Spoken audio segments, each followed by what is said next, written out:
One day, Emily was at Nefer Station waiting for Percy to shunt the trucks for her goods train. She was relaxing in the sunshine when she heard her driver and fireman talking to the guard who brought startling news. He asked. This caught Emily's attention. The driver shook his head. He exclaimed the fireman. Continued the guard. Puffed Emily. The guard nodded.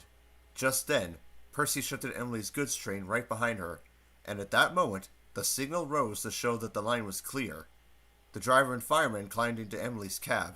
The guard blew his whistle, waved his green flag, and got into the brake van, and Emily set off.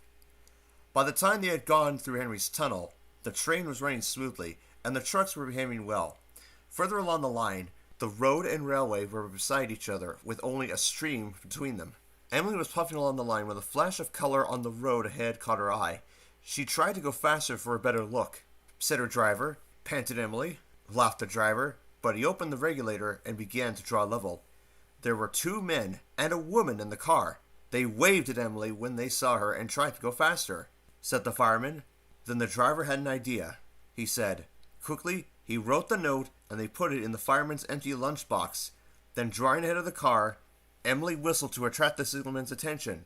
They slowed so that the fireman could throw the box up to him, and as they passed the signal box, both driver and fireman shouted at the top of their voices.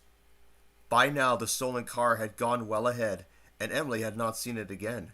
A few hours later, Emily was filling up with more coal and water when Thomas pulled up to her, carrying the fat controller, as well as the soda press on board Annie and Clarabelle. Asked Emily, puffed Thomas with excitement. He then explained how after the signalman called the police, they stopped the thieves at a roadblock 4 miles away from Wellsworth Station. A crowd had gathered and everyone was relieved when they heard that the best show dog cups were found undamaged in a sack in the boot of the car. Said the fat controller. Everyone cheered, but no one cheered louder than Emily.